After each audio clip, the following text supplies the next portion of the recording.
Hello there, and welcome to an all-new episode of Talking Smack, where we talk superheroes, movies, animation, comics, and much, much more. I am your host, Josh Scar, and I'm flying solo as far as the Smackhead hosts go, but I have two ringers to be brought in for this week to replace Alex, who is irreplaceable. So again, two doesn't even equal one Alex, but in this case, I think we're getting pretty close. We are talking with James and Hunter, who have a very cool Kickstarter project that they are working on. And they were kind enough to reach out and see if I couldn't bring them on to talk about their project. And I was like, hell yeah, I love this shit. Let's do it. So James, Hunter, welcome to the show. How you doing? Hey, how are you? Hey, thank you. Hey, well, how you doing? I'm doing as well as can be out here in the Midwest. It's been a crappy, rainy day, almost like Florida weather, where like pop-up storms happening and can't really do much outside, so you're just kind of locked in the house. But I did buy a Switch 2 recently, so my kids are really happy with that, even though it's literally just Mario Kart World that they're playing. But to them, it's new.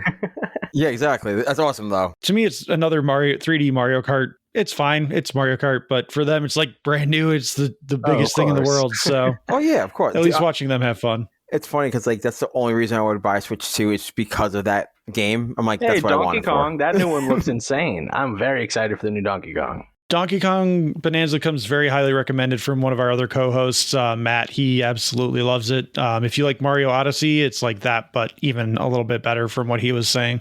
That's awesome. Awesome.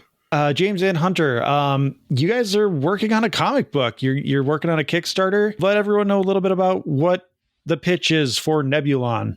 Yeah, so I guess I'll take that one. So Nebulon, the basic elevator pitch, it's a dystopian Earth. Aliens have taken over. One scavenger in a kind of, meeting of destiny meets someone else, and it changes the fate of the entire world and the galaxy. That's like kind of like the softball pitch of it. But yeah, Nebulon is like kind of our side baby besides Supergroup. Nebulon is a revenge story, all set on a dystopian Earth in which aliens have taken over and have ruled the Earth for generations. And it's about a scavenger that happens to come across something that he shouldn't have. And because of that, he now has a whole different journey in his life. I'm trying not to spoil everything, but, if we want to get into spoilers, we can talk about spoilers. But yeah, that's my kind of like soft pitch of it. It's for fans of Power Rangers and Kamen Rider and Ultraman and Tokusatsu as a whole. Yeah, a good hard traveling hero tale with some soapy kind of drama thrown in with a lot of high anime action. It definitely feels all of that. You guys are releasing, or at least launching, the Kickstarter at a really good time because Boom Studios is releasing the TMNT Power Rangers crossover number 3, and I just read issue number 1, and like I was just like, oh man, this is just continuing those good vibes of that Tokusatsu Super Sentai nonsense, and just feeling all the 90s nostalgia for all that stuff. Yeah, we've been fighting an uphill battle. Every studio and their mother seems to want to do Tokusatsu now, which is phenomenal for everybody who's really reading it. And us, too, who are fans. It's like every time you get your foot in the door, everybody's trying to get in there, too. But it's awesome. We're definitely a lot of cool stuff coming. I just sent James a link to something that's coming out on Kickstarter in a few weeks as well. We're not going to say it here. However, we'll talk about it on socials at some point on SoFi. But yeah, it looks really awesome. So we're excited for that, too. And, Nebulon. So Yes. I've been embedded in the Tokusatsu stuff for forever. Power Rangers, I don't have a lot of nostalgia for many things besides like superheroes, but like Power Rangers, Tokusatsu, that's one that I always look fondly on. Like Boom just released VR Troopers as a comic, and I literally do not remember anything about VR Troopers besides the suits, which the suits are iconic. Those are amazing. But I was like, oh, VR Troopers, yes, please. And then I got issue number 1. I'm like, I don't remember any of these people. I don't remember any of this stuff. It didn't resonate with me quite as hard as Power Rangers did. But like just the Tokusatsu concept is so fantastic. And just like wish fulfillment, especially Power Rangers, the way they interpreted all that from the Super Sentai with Zai Ranger and all that. So let's talk a little bit about like the seeds of what helped create Nebulon and like how you guys came together and we're like, let's try to make a comic book and put it on Kickstarter. How did that come about? So I got it, James. So me and James, so James has been working in a comic book store called Android's Amazing Comics for how long? 13 to 15 years at this point? 13 years come December. You've been working there forever. I worked there from 2018 to, I technically kind of don't work there now, but I help out. You're one of those guys. So we met there. Yes, he is. We're loosely in comic book stores. He eventually I started working there, and during peak COVID times, we were going in and out, just trying to make sure the business stayed afloat. We were working with whatever Diamond and all these distributors were trying to do just to keep the books going. And then there was the stop, and it was a lot, but we came back stronger. And in that time, we had so much time to just talk and develop these ideas. So we always wanted to do something that involved like anime, action-y, tokusatsu nonsense, because we're high on the Power Rangers, we're high on these like action, just fun stuff. And we were approached to do an anthology where me and James each like wrote a character and made them team up, which was Unknown Heroes Volume 1, where Kaiju Man and Nebulon kind of first made their debut. And then from there, ideas just never stopped coming. So we have these Bibles and these documents everywhere that just go and go and go. But the stem of Nebulon itself mostly comes from James. Well, Kaiju Man was mostly my baby, but there's so much just crossing the streams at this point. It's everybody's baby now. But James, if you want to talk a little bit more about the origins of Nebulon more so, go ahead. Yeah. So me and Hunter had gotten we had written a comic book called Supergroup right beforehand, and that got which was released recently. But yeah, we had gotten picked up by a publisher, and what happened was there was a lot of back and forth. There was a lot of drama with that publisher. We won't say who the publisher is or anything like that. And in the interim, I spoke to Hunter. I was like, "Yeah, let's work on this other project." So I kind of want to do something in the vein of like anime or manga, and we just kept bouncing ideas off each other because we were in lockdown and had nothing else to do but talk to each other every single day. So Nebulon got created out of birthing this anthology. We're like, let's just do this and see how it goes and go forward. And we were just like, oh, how about we do this next? And how about this about how Nebulon should work in how the universe works? And if we do like let's make it a 4-issue miniseries instead. And it became like a passion project that came out of like this side drama we were dealing with because of like the comic book industry at the time. A lot of revenge, a lot of fight the man. Not that it really correlates too well, but we had a lot of feelings when we were writing this one. So yeah, don't read between the lines. Just look at the cool pictures and stuff. It really was like we got thrown this bone and we got stuck in this limbo, and we're like, we just don't want to stop writing because we're stuck in this limbo. And we're like, let's keep writing stuff, and how about, I was like, hey, how about this idea about this character, and how about you come up with a character, I'll come up with a character, we'll both have them team up in a cool, like very Sentai style crossover, and that one shot then birth this entire universe that we're building. James and Hunter, you both you work together. You've known each other through Hunter coming into the store and eventually working there. You're also working with Gasper Flores, who's doing the art and the letters. And then Jack Linehan. Yes. Are those also employees that worked at your store, or were those people that you like networked out with? So the joke is now everyone that works for Tokyo USA, pretty much. Everyone works at Tokyo USA pretty much comes from Android's Comics, except for Gasper. He's the only one that has no affiliate. He has no affiliate. So what happened was this, and so was our editor. Our editor Travis is also a customer I've known forever. Gasper actually.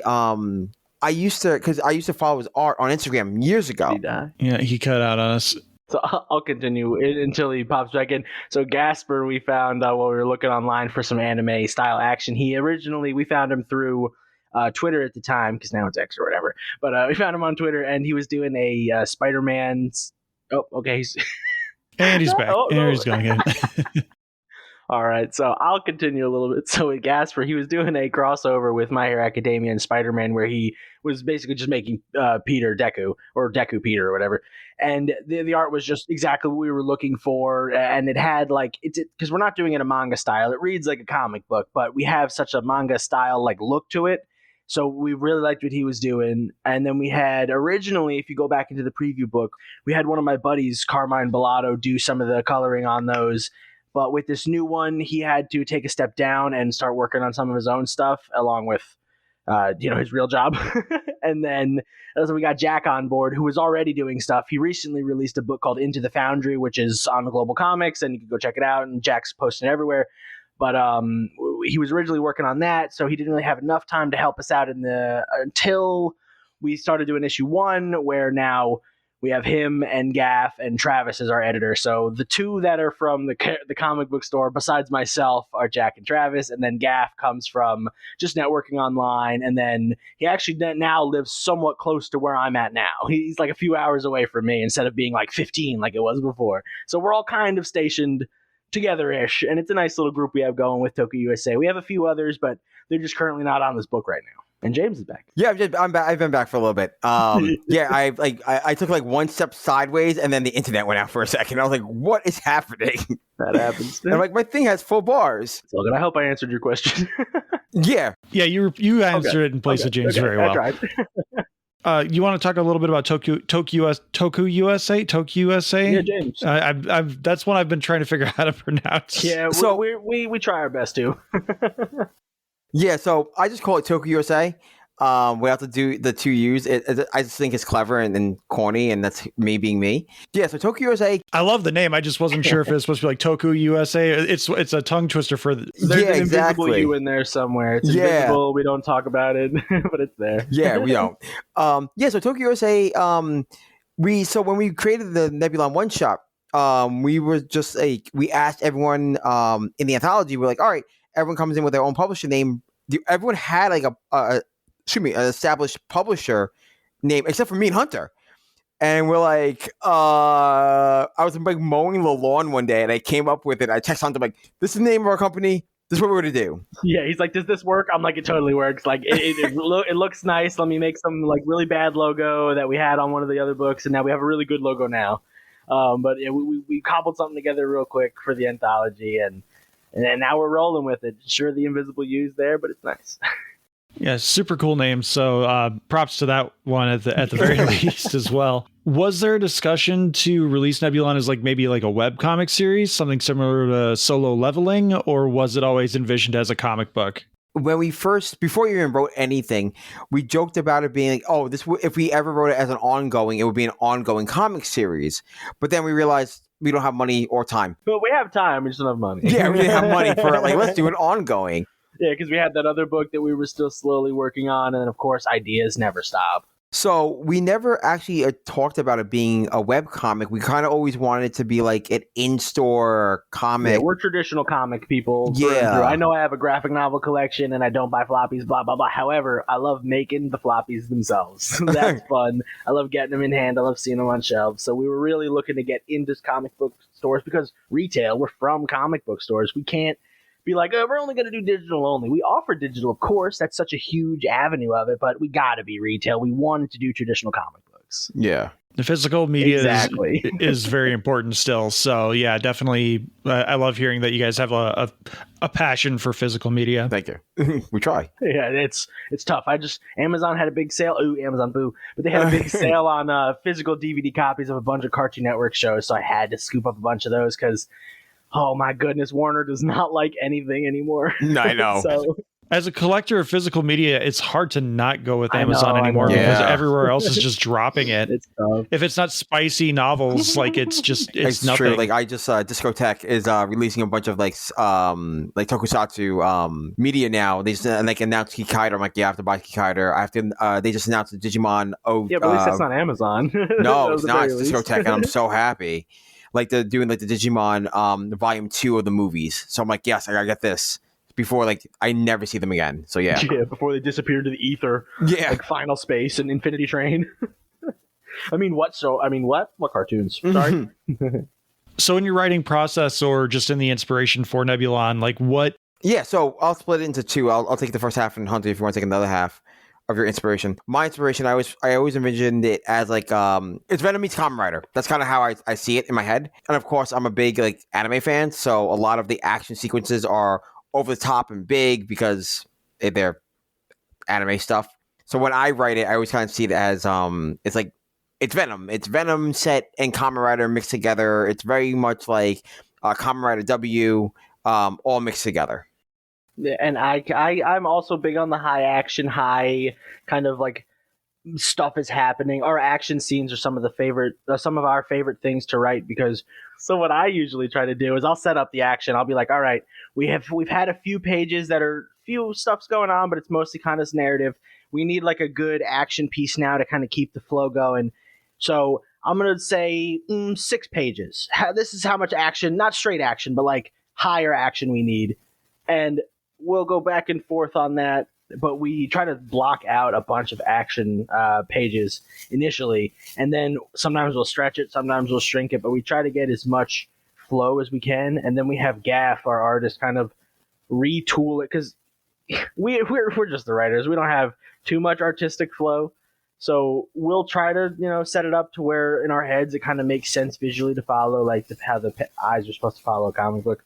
But we're just the readers and the writers. So Gaff does a really great job of kind of adding in stuff that we might miss, and then that kind of extends where the action goes, where there'll be an extra panel or it'll be 2 extra pages instead of 1 action page, because we need to kind of stretch it out a little bit. But it just looks nicer, flows better. I think it becomes a better product by the end. Now we'll wait until he can edit it back for the next question. Keep track on our email just in case he messages us there. Yeah, let me get my phone. It's in my pocket. Oh, his power went out. Oh my goodness gracious. He's actually on Blue Sky. That sucks. Oh no. He just texted me because I wear messages on Blue Sky, so he's like, my power's went back. It's back on. It's back on. He's like, my power's back on. Yeah, he goes, my power just went out, but it's back on. It was like 2 minutes ago. He goes, once the internet reboots, he's jumping back on.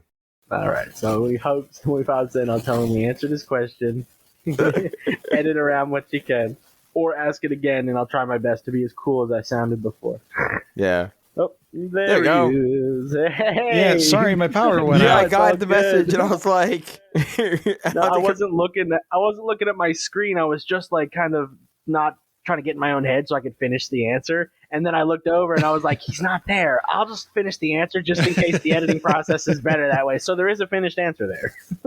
All right. Well, I'm happy to hear that Power Rangers is your favorite thing, and Kyle Higgins and all those other guys that are continuing it are also big inspirations for you. Yeah, man. By the way, that is also very true. Kyle Higgins did read our original short story, so he did. Yeah, oh, really? Yeah. He actually. I was at Comic-Con. We still talk to him. He's last great. year. Yes, I do. Yeah. Last year was, and I was at the Ultraman panel. And I was like, hey, you were such a big inspiration for me. I got able to launch my first big in-universe story. And he's like, yeah, just email me your short story. And so, yeah, he got to read it, which is awesome. Yeah, Kyle's an amazing dude. Mm-hmm. Yeah, they're awesome. I was speaking with a bunch of them. Back when me and Hunter did our podcast, we got to interview Matt, who was on it? Ryan Parrott, Kyle Higgins. For Supermassive? Yeah, that was so much fun. Yeah, they did the whole thing. It was Kyle, Ryan, Matt, and Melissa, Michael, their editor, Basuto. Yeah, and we had Melissa on. Yeah, we didn't have Matt. Oh, Melissa was on there too. Yeah, okay, on ours. We didn't get Matt because Matt was busy doing something. But no, I meant that at Comic-Con as well. After you spoke with Higgins, I brought it up again the next day to Ryan, and Ryan was like, "Oh yeah, Kyle mentioned something about that. He was talking to James," and I was like, "Whoa." So that was really cool. I was like, there they are. So that was cool. I was talking to Parrott. We had a good time. I got one of his books. And he didn't. Something was going on, and me and one of his helpers there at the convention had to go do something for 20 minutes. So it was just me and Ryan hanging out for a good almost a half an hour, just shooting the shit, if we can curse on here. And that's awesome. Okay, cool. Those guys are super cool. They are. Just so fun to talk to, and they did remember us from the interview as well. I mean, they didn't remember exactly what we talked about, but they're like, oh, when I want to mention androids and James, they were like, oh yeah, it was so. It's a completely innocuous fact, but I actually grew up 30 minutes away from Kyle. Oh, and that's so fun. Yeah, he grew up in Lockport. I grew up in Elgin, and I'm just like, God, if I only knew, if I only had a way to get to Lockport from Elgin when I was 10. Yeah, exactly. That's fun. So with Nebulon, how far have you guys worked out the story? Hunter and I were talking a little bit while we were off mic earlier, before my power went out, where he was mentioning that you guys have worked out Bibles and everything like that for the comic and the character and the world, which is super cool. Not a lot of people will get that far in depth. They're just like, I want to write a comic book, but they don't realize the lore and the depth you have to get into with it. So I wish we were that way. I wish we were ignorant. You have sounds like you have a pretty good foundation for what you're doing. But how far out in the future do you guys have a plan for this? The whole thing. Yeah, for the whole thing. We have it done. So we have 4 issues rewritten for the first arc rewritten. Fully written. Fully written. We've written the first arc, which is 4 issues. It's a trilogy. And Nebulon's a trilogy. So it's going to be we've written the first part, and we've planned out the sister series. At least the first sister series is planned out, and we'll be probably scripting that after issue 1 is done. And then we have the full narrative for the others as well. Yeah. So we've planned out 12 issues. We've written 4 of the 12. And what was the inspiration to making it a dystopian invaded Earth, if I remember? So I always laughed about Power Rangers and even Comrade. I was like, what happens if the bad guys won? Like, you can't be one person and just like, or even a team. Like I always look at Power Rangers and go, how did Rita lose to a team of 5 kids? You're like magic. You're magic. You're dark magic. You're from the moon, right? Why you not came out of the moon, right? Like, why are you just not invading Earth with monsters and everything? Like, what happens if the alien invaders won? What would happen to Earth at that point?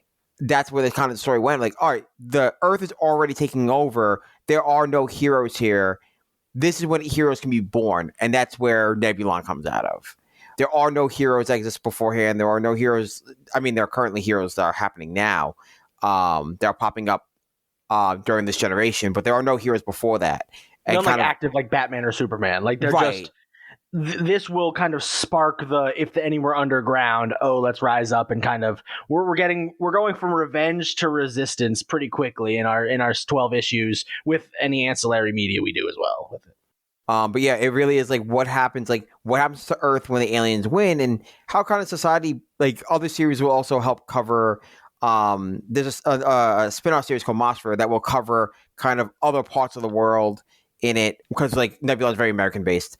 But what happens when aliens won? Like the aliens won, what do they do to the planet? You know, and you know, how does humanity adapt to this alien invasion? So hopefully that answers the question. I mean, with Power Rangers, the idea is it's syndication because they have to just get back to the status quo at the end of the day. But with comics and ongoing narratives, you get to have a little bit of a different kind of discourse and longer form narratives. So I definitely understand that, especially being older and understanding the world a little bit better. We can definitely be like, well, sometimes the bad guys win. Absolutely. And that's kind of like, I wanted to show that. Like, and I also kind of want to make this book a little bit, you know, and more mature. I talked with Hunter early on in the early stages. So you guys are working on sorry. There's like a delay, I guess. Sorry, my internet's being funky again. Yeah. So you guys are working on a Kickstarter. Are you able to, or do you want to let people know like what your goal is for the Kickstarter goal? And are there any stretch goals? Yeah, absolutely. Our goal is 2,000. So we launched September 1st. I think at 12 in the afternoon Eastern Standard Time. Our goal is $2,000. And yeah, Hunter, do you want to cover the stretch goals if you have them in front of you right now? I do not have them in front of me, but I know what we're doing for most of them. So James will correct me if I am jumping the gun. So like you said, we're looking for $2,000 because that's just what we feel is a nice goal for us. That lets us keep going with the project. Obviously, if we could, you know, you guys could donate more, we can keep going and going. However, we know how it is. So we try to keep it as we want to keep going as much as we can. However, when it comes to the stretch goals, we are going to do, I think we're doing a bonus card with the stretch goals because we have one for every Kickstarter. We're doing kind of like a trading card. It's kind of like Yu-Gi-Oh inspired, but with kind of like the look of, not Yu-Gi-Oh inspired, more like the Marvel inspired cards. However, with kind of a Yu-Gi-Oh style look. So we're going to do a bonus card. I don't know what the number for the stretch goals because, like I said, they're not in front of me, but I know what they are. I got them in front of me. And they're going to be, was it a bookmark you got in front of you? Thank you. So we have a bookmark at, $2,250, which is a weird number, but yeah, I know. At $2,500, we're doing a Friends Digipack, which is, we have friends that have also written comics. So we're inviting them to like and get friends comments. is a broad term. It's anybody we've worked with in the indie scene. Friends is in quotes. Even though we do consider them friends, I don't know if they would consider us the closest, just because it's just comic book people. I get that. Yeah. We don't want to overexert, but we do want to share with what we can with who we get. Anthony Iannaccio is one of them. We know that he'll hook us up. We have Sebastian Bonet and the guys over at Wayward Raven. We're talking with them, so we will have people that are kind of broadening our horizons a little bit. So you're not just going to get Toku, you're going to get a lot of stuff when we get to that friend digipack, and it's so much goodness. Yeah, the digipackets will be stories that we just like email it to everyone. That's like, oh hey, this is a pack of just like bonus content and bonus stories from other writers. And then at $3,000 we have a print called Little Nebby, which is a Calvin Hobbes inspired like little print that CJ made, which was always funny to look at. Yeah, Carmine. Mm-hmm. The original colorist of the book. So yeah, those are the current stretch goals. Yeah, right so now, if you guys can crack them, keep going. There, like I said, there's a card in there somewhere.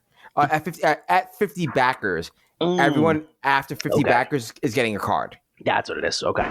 I knew we had something in there. We want to do backer goals and stretch goals with the money as well, because we know that the digital space doesn't always equate to a lot of donations, and we don't want to like limit anybody for like any dollar amount. So we want backers to also go up as well. So we're going to have backer incentives as well as just like financial. So if you were pitching Nebulon to someone and someone just, the person you're talking to just said, I don't really understand tokusatsu, what is that? What's a show? It could be Power Rangers. If you want to go beyond Power Rangers, feel free. But like, what is a tokusatsu show you would recommend to someone to be like, this is what you need to watch to get into this? I'm guessing me and Hunter have different opinions on this one. I'll go first. Go ahead. I know James is going to honestly have a better answer. I would say besides the Venom and kind of like, I know that's not really tokusatsu TV. However, I mean, go read the new issue of Spider-Verse versus Venomverse and tell me there's not a Venom Toku anymore. However, besides Venom, I would say Cowboy Bebop heavily inspired, at least my anime style of writing and action, and kind of how I have the narrative set up. So in my head, at least, like how kind of the relationships are interpersonally and how they kind of bicker back and forth. But yeah, very Cowboy Bebop with a dash of Kamen Rider, but I'm more into the Power Rangers because I'm not a huge Kamen Rider fan, so I can't relate as much, but I would say more Power Rangers, Cowboy Bebop, and Venom. That's just read and watch those. Okay, so since I will actually do a tokusatsu answer. Hey, I got one in there. Two, technically, if you like Venom enough. I know. Honestly, definitely I would do Kamen Rider 01, and I would do Kickstarter. Kickstarter is like one of my favorite series. If you want to watch the anime, it's Kickstarter 01, the anime, or Kickstarter 01, the old school tokusatsu show. And of course, Super Sentai / Power Rangers. Probably out of those, I honestly like do Big Bad Beetleborgs, specifically Shadowborg arc. Stuff like that. But if I was going to choose one, I would say Kamen Rider 01 and Kickstarter 01 as shows to watch if you're in the mood to like even try tokusatsu for the first time in like the Henshin Hero kind of space, or watch the Ultraman Rising on Netflix. Like, it's fun. Ultraman Rising is a good pull, yeah. I know a lot of people that were not like Toku fans or don't even know what it is and just watched it and like, oh, it's really cool. I'm like, that's kind of what I've been talking to you guys about for like a year and a half. It's kind of been what we're trying to been telling you what we're doing. Now you know what we're doing. Like, how cool this is. Like, yeah. But yeah, it's like everybody watching K-pop Demon Hunters now. It's like you're finally realizing how cool, not just like what were we Western things can be.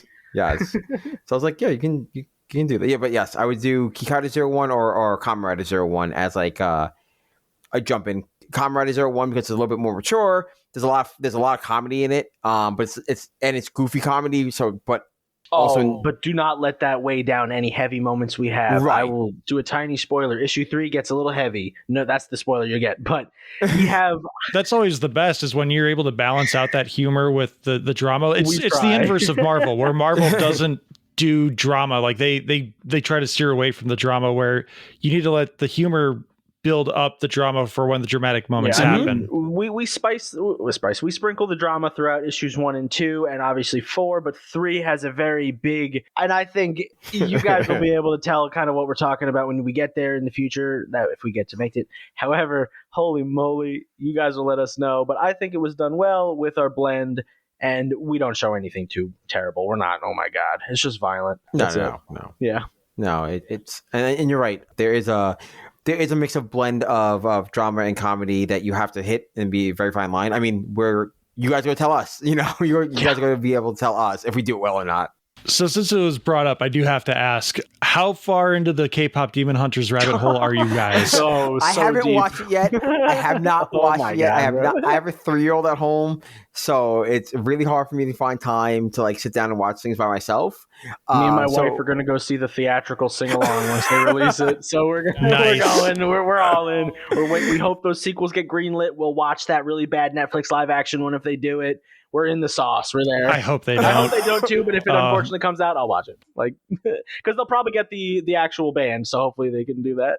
I laugh because like I'm on like TikTok and I'll watch it. I'm like, there's a lot of talk about this movie, and I feel like I've watched the entire movie without watching the movie. Yeah. I watched it in the English dub, and the voice actors for that are legendary, and it's so good, so good. It's absolutely spectacular. Like Sony Animation has just been knocking it out of the park, it's one of those things where at work, especially, I'm almost like a wrestling fan right now, where like a lot of people are embarrassed to admit that they're wrestling fans because wrestling is kind of looked down upon because it's quote unquote fake. And walking around with me just having like going up, just stuck in my head all damn day, and just making sure none of my coworkers notice that I'm like doing a little bit of a bop with what I'm doing. I've been recommending it to my coworkers every time. They're like, "What should I watch on Netflix?" I'm like, "K-pop Demon Hunters." They're like, "That sounds dumb." I'm like, "Just watch it. Trust me. It's by the people who made Spider-Verse. Please." Well, yeah, I've got 2 that are around my age and younger, and they're big anime fans too. And I'm like, watch K-pop, and I can talk with you about it. It's not what you think. Don't let K-pop deter you. It's amazing. Exactly. Right. It's so good. It's barely about that, even though it's all about that. I guess that is. You both sold me on this movie. I guess this is what the podcast has become. So good, dude. Watch it with your wife. It's so good. It's one of the few soundtracks that is like all killer, no filler. Like every song is just phenomenal. And the rival boy band, killing it. Dude, I laugh at I love that the fact that this is secretly just a musical, and like you guys don't know it. Secretly. I mean, not secretly. Dude, they're releasing a sing-along version. Oh, for sure. Yeah, there are people out there that probably don't realize it's a musical, and they're just like, oh yeah, they're musical superstars. It's like, keyword musical. Well, that's because they've been like James Gunn pilled, unfortunately. And I love James Gunn, but like I was talking to somebody about like comparing Superman and Fantastic Four, circling back to superheroes or whatever. And they were saying that they liked Superman more because there was more flashy like action and good music as opposed to like Fantastic Four, which I think had like great immense scale, especially near the end. But like I can see where they're coming from, where James Gunn and what he's done with DC and previously Marvel, kind of the action-y fun music. I can see where that kind of comes from. And we do blend that into, circle back again to our Nebulon stuff a little bit, where we'll listen to music while we write and it inspires what we're doing. Yes, we do. We listen to a lot of music. There's a secret soundtrack that exists on Spotify. I'm going to say Shopify. On Spotify that actually is the Nebulon soundtrack. Yeah, it's getting too big though. That's awesome. I know Erica DeUrso did something similar with Infernal Girl Red, where she released like a playlist that she would listen to while she was creating the art for Infernal Girl Red 1 and 2. We'll definitely do something small like that, and we'll like definitely keynote it. But right now it's a little too big, but it's just a lot of fun action, and we all gaps in there too, throwing stuff around. That sounds like a little bit of a Kickstarter perk. Like, hey, just so you know, if you back it, you get a link to the playlist. Yeah, we'll give you the regular one and then the edited one, where it'll be a little more streamlined to read, and then we get one where you just get lost. Yeah, the one that's like 8 hours long, and it's just us listening to the same songs for 8 hours. Yeah. And sometimes just my driving list. So back on Nebulon, how long did it take for you guys to knock in the process or the costume design, and like how much feedback and back and forth did that take? I feel like for Nebulon, it was almost done pretty quickly. I think Gaff kind of knew what we were looking for, because he's done like, besides doing the Fantastic Four, the Spider-Man My Hero Academia thing, he's done like commissions before, and I think that's actually where James found him originally. Yep. Besides our networking, we circle back to him. But he's done like commissions before where he does Power Rangers and like Pokemon, like anime and stuff. So we were able to just kind of find it there, and he was able to piece it together with whatever James gave him. So my favorite like Power Ranger character is Magna Defender. And I was like, I want to do like a knight's uniform, and like inspired it all by like knights. He's very heavily inspired by the Magna Defender and Phantom Ranger, if you really look at it. But yes, but that's what was my inspiration. Cause I like those two characters a lot, but I like the two-toned vision. There's a reason why it's two-toned when you read the rest of the series. But I was kind of like black and white balance. And I was like, all right, if I give him these details, I'm like, all right, this, and this. And the center of his chest is an eye. And when Gaff did the eye for the first time, I was like, this is better than what it was in my head. And yeah, it was like a lot of me just going word vomit. And like, these are my favorite characters. And these are kind of how I envision these, like this piece working here. And like how the arm looks and how the legs look. And then you kind of reverse the color scheme on the other side, and like how the armor is kind of built. And like the helmet, a lot of the helmet was all Gaff except for the visor. The visor was just my design. I'm like, oh, it was kind of like a V-shaped visor. And the helmet was just black and white, flipped down the middle. And Gaff went all in. He was just like, and this? And I'm like, yes. Yeah, and we also do tell a lot of our artists to not necessarily take creative liberties, because we do want them to kind of follow what we're kind of looking for. But we do let them go like, hey, if this doesn't actually work on paper, like tweak it a little bit. Let us know what you did. Shoot us some ideas. We're not like single-minded. We do like to kind of have it open. If something is better, like I was saying before, when we were talking about Gaff's art by itself, he adds action things to it. Sometimes we have to extend something or shrink something because he's like, this doesn't flow, this is going to look better like this. So he did that a lot with the character designs as well. And if you go back to listen to other interviews we've had about other books, we've said something similar where we have our artists and James doing stuff back and forth with our own creativity nonsense. Like we do have plethora of artists and creative minds in there. Like Jack has a voice as well. So does our editor. Like it's not just me and him. Me and James going, no, it's only our ideas. It's everybody. Sticking with the design, is there any kind of like yin and yang kind of concept or theming that you have going on with the black and white design? Absolutely.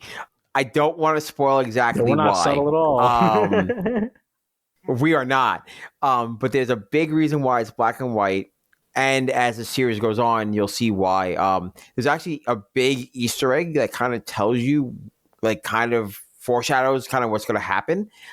In issue 1, thanks to our actual artist, Gaff, who put that Easter egg in there, but kind of encompasses the entire series, at least the first arc of the series. And yeah, like there is a very much a yin and yang story. And also, because it is two people, like merging together to be one, I do like that. I wanted kind of like a duality to the suit, as like not one person's completely in control at all times. Yeah, I couldn't remember if it was a liberty Kyle and Matt had taken with their Ultraman comic, or if that was straight from Ultraman where Shin gets the Ultraman powers, but it is a duality where Ultraman is their own being with like input from Shin, but then also Shin has input from the Ultraman. Yeah, that's actually from the original Ultraman series. That's from the actual original Ultraman series, and then it's like played up in Ultra 7 more. Yeah, I knew it felt familiar and like inspired by, but I couldn't remember if that was something that like Kyle Higgins and Matt Groom had taken as like their own liberties, or if that was directly adapted from the comics, or from the series into their comic. Yeah. But I was just like, I feel like this is inspired by something. I just can't remember what. Yeah, like the whole thing of like the two of them talking in Nebula space. Like my big thing was Venom. Because at the time when we first started writing this, it was Donny Cates' Venom, and in my head, and those Tom Hardy movies were coming out. I know, which are awesome but bad. But one of the big things was that I always read in my head was that Venom was a female, and it was a relationship that they had. So I always kind of kept that like yin and yang, like it was masculine and feminine. That's why like Mayette is like androgynous, really. I mean, he's masculine presenting, but really he's androgynous. They have no goodies. Yeah, they have no goodies. No goodies. Yeah, his race of people does not have goodies. Sure, James. What? I was being nice and couth on someone's podcast. Yeah, so I kind of wanted that duality to like really play well in the suit of like black and white. Also, I couldn't think of a better color scheme that could play well. No, because the reality was like, no, I know what you mean. Like nothing. Like if you look at the color wheel, like opposite colors, red and green. What are we doing? Christmas? Right? Yeah, like would it look good? It's opposites. Well, if you're also going for a symbolic look, like subtlety can go out the door in certain situations where white and black with the yin and yang, like it's obvious, but at the same time, you're like, it does leave someone wondering what is the duality going on here. Because you'll find out quite quickly. Even though we ramp it up. Yeah, even though it's not exactly literally black and white in some instances, like you said, are you going to do blue and yellow, blue and orange, blue and red, green and red? Like, what part of the color wheels are you really going to work into that theme where it's more obvious, because it can get lost on people. So like I think it's both subtle and in your face at the same time, and I think that can be a good thing. Yeah, thank you. Yeah, like I said, we get less and less subtle as the story goes on, and you'll really start piecing it together. If you can kind of read between the lines a little bit with the dialogue that we have between the characters, you'll see kind of where the story is going to go. Not to spoil too much, but as the story goes on, it'll get less and less, I guess subtle, sure, but we keep saying that word, but it'll get more and more clear as to what the book's going to lead up to. And then I can't wait for you guys to read issue 4. Yeah. So you guys alluded to an Easter egg. I think I may have found it. I might talk to you off mic about it because I don't want to spoil it, but is it from the cave scene? Okay. Yeah. Okay. I think you clocked it. Hey, spoilers. Yeah. I remember reading it and being like, "Can they use that?" Yeah, and like maybe if we get yelled at, we'll switch it. But right now, we're skating on it because it's parody or something, or however it works. It's fair use. Sure. Yeah. And if we get yelled at, like I said, we'll switch it. I went to school for law, so these are like the little things I remember from law school. Going, "Yep, I remember that." Yeah, we kind of do it. Nothing's too on the nose. And then, I mean, you've got some really great homages in here. Like you've got a Dark Knight Returns reference right from the get-go. There's a few of them. Was it Akira slide in like everything we do? So there's one in there. And I don't think it's in issue 1. It's not in 1. It's not in 1, but it's like, I think in 3. Somewhere. Mega Man's reference, I think, somewhere too. Yes. With some of these Easter eggs, and now I'm even more curious knowing back and look. what the Easter egg is, having a little bit more of that. But for a minor spoiler, there is a death in this issue. Was that inspired to be kind of like an Uncle Ben moment, or what were the discussions around that character dying? Was that? I'd say less Uncle Ben, but we can't talk too much because we'll get a little too spoilery. But James, if you want to dance around, go ahead. I'll do the dance. I like the idea of it's a brother story. It's Davis and Jono. So I always I joked with Hunter, like the joke would have always been if we made this an ongoing series, the first, like if it was like a forever running like 300 issue 30, series. 50, yeah, exactly. You know, the first issue the first arc would have been who is actually Nebulon, and it would have all been about flashbacks about Davis and Jono. But we condensed it because again, we don't have unlimited cash. So the idea, I'm a twin, so I lean into it, and Hunter has brothers himself. I have 3 younger brothers, so it's a lot of family stuff in here. A lot of Fast and the Furious family. Yeah. So the death, and it's okay I don't have to. It's fine. It's like the first 7 pages. No, it's actually not. It's waiting later. But we know who Nebulon is in issue 1. You know, if you read the preview book. Yeah, if you read the preview book, you know who he is. But really, the discussion was, what do we do now that he's dead? Do we make this a true kind it's the argument every comic book writer has. It's like, well, we can make it stick forever and make it impactful to a point, and now do we just fridge him, or what do we? Does the death matter? Does the death matter? Because we didn't have to kill them. Technically, and I think what we have planned for this, like how his death is told throughout the rest of the series and how it's played through, I think it kind of resonates with what we're doing. I would say less Uncle Ben, though. I don't really want to pinpoint anything too heavily, but less Uncle Ben. Yes, because if we say anything else, we'll spoil exactly what happens. And what was the inspiration behind the Resistance group? The Wings of Justice. Wings of Justice. Yes, the very anime name, but the very anime-inspired name. When we were naming characters, Mayet and his people are all named after Egyptian gods. Mayet in ancient Egyptian, without the space between, is the actual god. Is the actual god of justice. So the wings are meant to be like, all right, cool. It's supposed to be like, if you look at the symbol, it's a wing with broken chains. It's supposed to be kind of a nod to the Watcher's story from the Book of Enoch, in an apocrypher book from Genesis. That man, he's got it. I am the law guy. And so it's like this whole to be fair, there is a version of Nebulon that exists only in my documents that doesn't exist anywhere else, which was the original pilot, which was supposed to be the original idea or platform. Like, the wings are supposed to be like, they knew about Mayet beforehand and they modeled themselves after him. That clearly is not where we went in the original. We changed it heavily. That was supposed to be like a space resistance thing that was going to be, but then we decided to make it the Earth resistance and kind of keep the symbol because it was cool. And again, when it comes to kind of where the series goes, the broken angel wing chains kind of represents where we're going, and it's kind of fun. Yeah.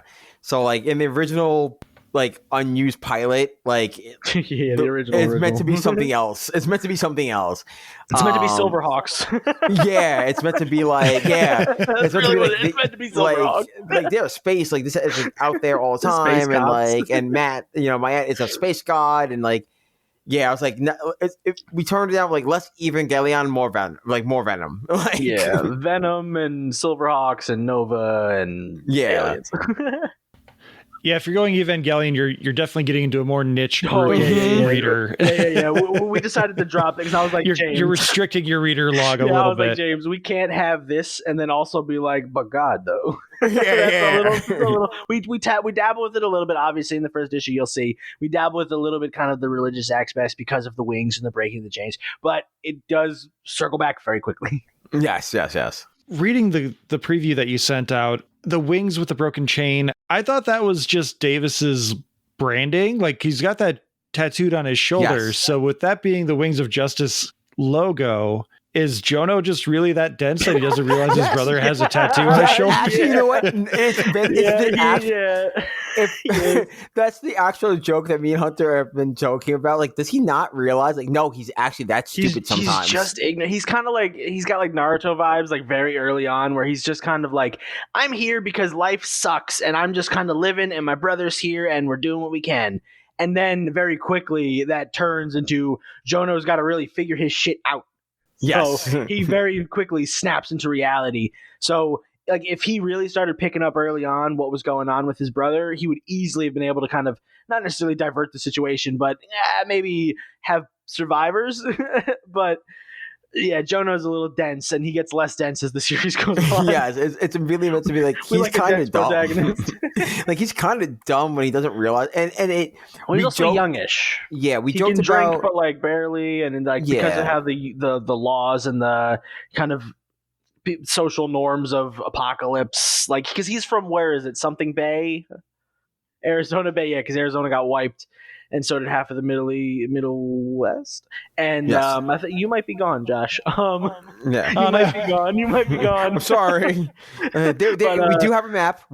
So his like schooling and his social like ability is a little like weird and wacky. You'll see. I don't know if it's in issue 1 or if it's in issue 2, but he is very loose on his identity. He's kind of like, I'm this hero. So he's pretty much like working his way up to like the real superhero stuff. So I don't want to make it seem like I'm trashing on Jono or anything like that, because like I really want to compliment Gasper's art in this. I'm flipping through the page because There's only 2 panels where it's really obvious that he has this tattoo. Every other time you see it, it's just like, it looks like it could be a scar, it could be a bandage. There's not that many panels where you're like, how does he not see this? So it's like, oh, they're constantly on the move. Maybe he's just really not paying that much attention. Usually they wear like cloaks and stuff, but like, Davis's main outfit is like a weird tank thing with like his arms out. What up? Yeah. Got to show off the guns. So that guns out. It's post-apocalypse. Everyone's ripped. Exactly. Even Jono's got abs or whatever. Yeah. Everybody squats. Everybody does push-ups. Every day. Everybody's crunching. Me and Hunter did talk about one day doing an actual origin story about Davis and Jono not like realizing that he has this tattoo. like a weird like Tag and Bink style comedy where like Davis is doing things like very obviously resistancy, and Jono's just there like, oh, I wonder what we're having for lunch. Like he's just like so obviously like in the middle of like a mission, and Jono's like getting a cake or like getting a hot dog from like a stand down the road or so. He's just hanging out, doesn't realize that like a secret like resistance mission is happening. Like we got something planned for some comedy bit, some April Fool's like special. We got something, but yes, fun. We know Jono's dumb. Yes, we do. Everyone loves a good himbo protagonist, even if it goes into an Aaron Yeager style protagonist. Oh no, we don't go that far. We don't no. Well, don't give away too many spoilers. You gotta even open. Maybe we do. Maybe he becomes like a weird bone man or whatever. Yeah, man, I gotta tell you, like, even with just these teases that you're giving me, like, I'm getting a little bit of I felt like I was going through a solo leveling where I was like, oh, this is going to be Attack on Titan. This is going to be something where he's going to become corrupted and things are going to go bad. I don't think it was Attack on Titan. I was thinking more like Shadow of the Colossus, where the hero is very much like, I'm doing something good. I'm being told by something that I don't know what it is to do this thing. I'm doing it for good reason, and then he's just slowly being corrupted. And so like now all these things you guys are, I'm just like, oh man, well they've got these plans, and man, this is intriguing as hell. So, I can't wait for you to read issue 4, Josh. Yeah, I can't wait for you to read issue 4. We'll keep you definitely up to date. What was the idea behind the cape? Like a lot of, I can understand doing like a shield like a Green Ranger dragon shield kind of thing. What led to the full-on cape? Oh, we love capes, dude. Who doesn't love capes? I'm a big anime fan. Besides I'm a superhero fan. Yeah, exactly. Yeah, like we're superhero people. In fact, the cape is inspired by Batman's original cape from Detective Comics 27, where it's purple and black. So yeah. Again, another Easter egg that, like, as a comic fan, like, we also want it to Easter be egg. like it's Jono's like perfect vision of a hero. He's a full protector. What he thinks a hero is. He reads American comic books, despite what we might have to change in the future. He reads American comic books, so he loves capes. He loves swords. He loves guns. He loves manga. He loves all not gun like Mega Man guns. You'll see issue 2. He they have so much fun. Like he gets to do like. Remember when Kyle Rayner was Green Lantern? Imagine him, but he's got like a Venom armor symbiote thing god situation. Like it's just gonna be crazy cool fun action like references. Like it's gonna be fun. So do the Garlex have a Rita Repulsa Lord Zed type that you guys are going to introduce, or is it strictly just the Goldar that we've seen so far? No, our Goldar is fun. No. Thank you for that. Yes, by the way, thank you for the reference. It is Goldar.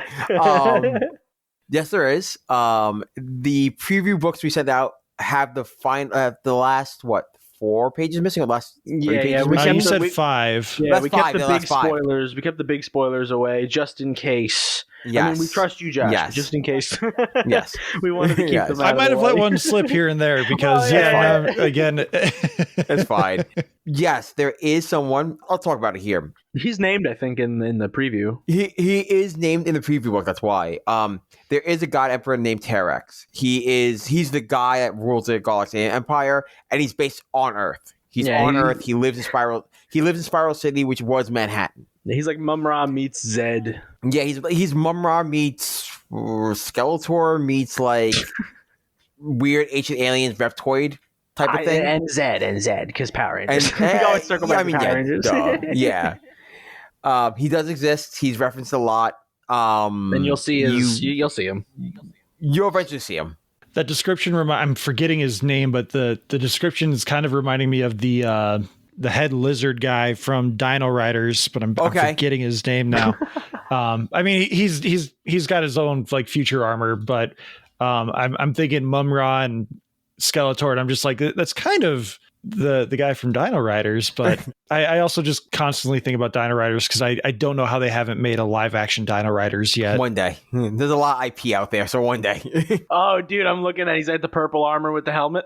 Yeah, I mean, they're not that close, but yeah, I see what you're coming from. There's I think it's more just the face more than anything. Yeah, hard not to do lizard face when you want to do a lizard alien.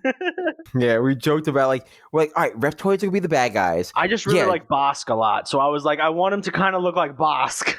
There you go. Say no more. That's why our Goldar looks like ripped Bosk. I can definitely see it now that you say it. It's like finding out the new big D-Rex in Jurassic World Rebirth was an amalgamation of a Xenomorph and a Rancor, and you're like, oh yeah, they literally just smashed those two things together. Tiny tangent. You saw that movie Rebirth, right? It's Dino Unfortunately, Crisis. yes. It's Dino Crisis, right? Tell me I'm wrong. It's Dino Crisis.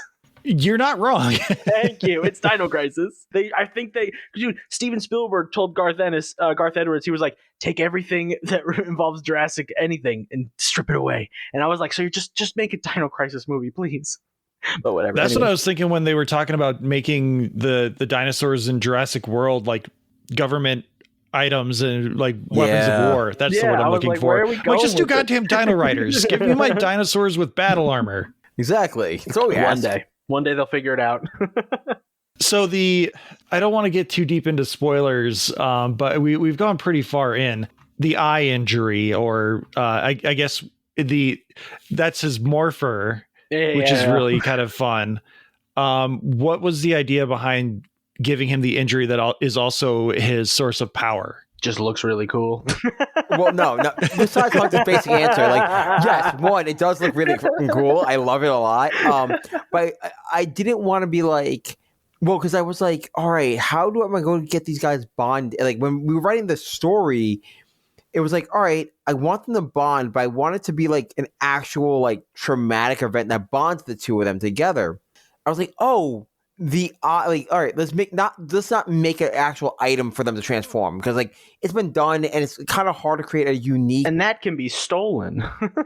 Yeah, and it's also like stolen in the world. It can be like lost or stolen in the world, or like, it's all been done, and especially our setting, it doesn't allow us to be like, oh, it's set in the 2020s, so we can just use phones as a morpher. Yeah, there is technology, but it depends on where you're at. Joe knows is less so. Yeah, so I was like, you know what? Make the I wanted something that was going to make it like very distinguishable, like that he no one knows it's him, and like no one can just take it from him. Also, I was like, oh, the eye. Okay, I like the eye patch. Exactly, it looks cool. I was like, the eye is going to be his morpher because that's going to be the crystal, a piece of the crystal that Mayette was trapped in. So that now he's bonded in him through this eye injury. Yeah, he's in his head. Yeah, he's literally in his head. Very cool. And it also ties into the Ultraman parallel that we were talking about earlier, where it's almost Green Lantern like, where they're dying and they need a surrogate to kind of carry on their power. Yeah. Mm-hmm. Yeah, there's a little bit of that in there. This is just it's a super cool comic. I really dig it, and like I said, it gave me those Saturday morning Super Sentai vibes of watching Power Rangers, and complementing it with the TMNT Mighty Morphin Power Rangers crossover that Brian Parrott's releasing soon. Like, it was a perfect literal Saturday morning for me. I read it a couple of times after you sent it to me, and then I wanted to refresh before we came in today, and I think Boom sent out the preview copies Friday or Saturday, and I was like, all right, perfect. Yeah, because it drops Wednesday for TMNT Power Rangers. Is this Wednesday? Yeah. I can't wait either. Brian Parrott just knocks those out of the park. But this is a really fun comic that I will definitely be putting in my money on for the Kickstarters. So you guys have at least one extra backer through this. Thank you. Yeah, thank you. Hopefully other people are inspired through the conversation. I have one last question for you. Yeah, go ahead. And it's in relation to Mayat, where they reference that they are part of the Galactic Defenders, or they are a Galactic Defender. Will we see more Galactic Defenders if this project is allowed to expand? Okay. Wait for. Let's see what Volume 2 looks like. Let's get there first. Let's get to issue 4. Because I don't want to spoil anything. You know, it's good. I'll spoil it. I don't care. Tiny bit. Don't go too far. Yeah, I won't go crazy. There is at least one other person we might see in the series. In the full 12 issues, and you might meet them sooner than you think. Are they going to be? It's going to throw out different colors, but no, I'll leave. I'll just. Oh, we already got it. We'll send it to you. And by the way, they are different colors. They are not black and white. They're not black and white. I will send you what they look like. I was going to say, are they black and white or white and black? So, James Hunter, this has been a super fun conversation.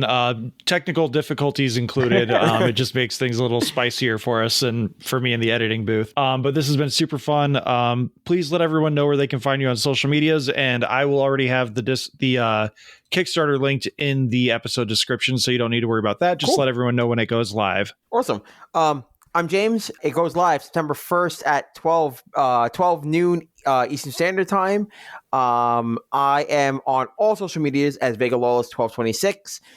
If you want to follow me specifically, that's the user handle. I'm on YouTube, TikTok, Instagram, X, Blue Sky as Vega Lawless 1226.